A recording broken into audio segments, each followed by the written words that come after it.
which is which. There are always people who will quit buying stamps just to get on the right side of Papa Daddy. But here I am, and here I stay. I want the world to know I'm happy.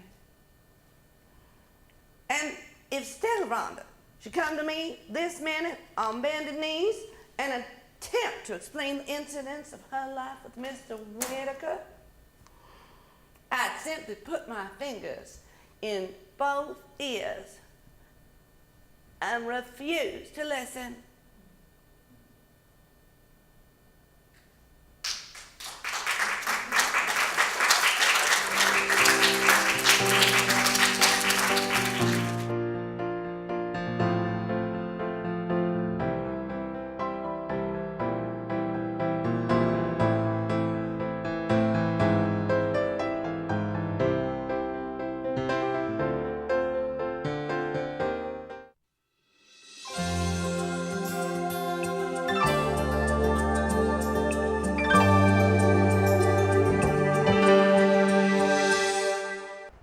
Today I'll be sharing some ideas from the Love and Logic approach to parenting.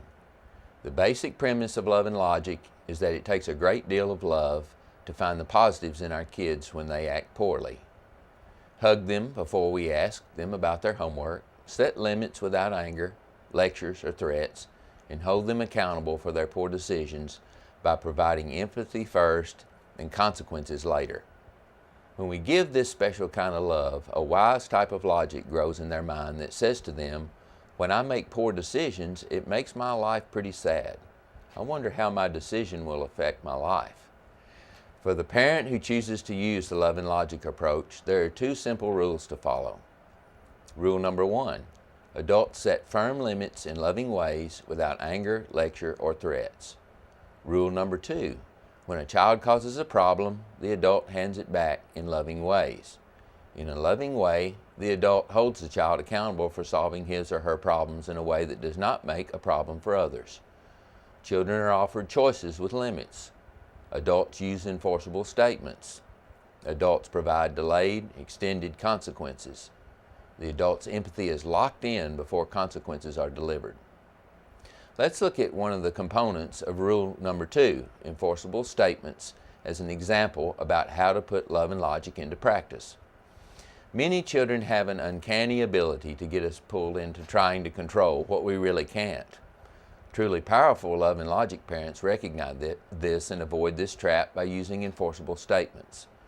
Enforceable statements tell kids what we will do or allow rather than to tell them what to do.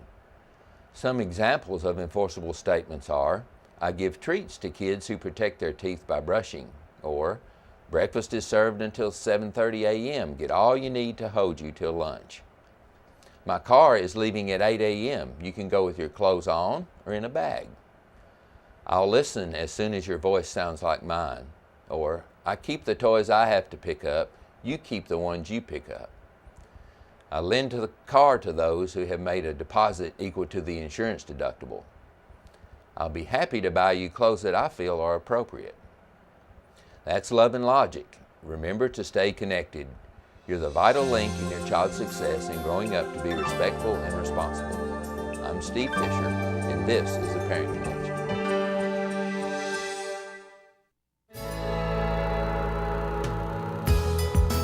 She's got all these new friends, and I know they're not necessarily the best crowd.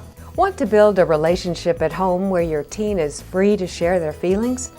Take time to talk. Well, I'm glad you got invited for fun. Take time to listen. I don't want to make her upset. If your teenager wants to tell you something, give them your undivided attention.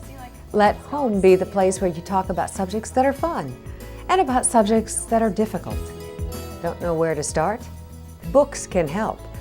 Regardless of the book you choose, after reading it, take time to discuss what you've read and talk about their feelings and concerns. If I was in that situation, would I be able to do it or not, you know? Right.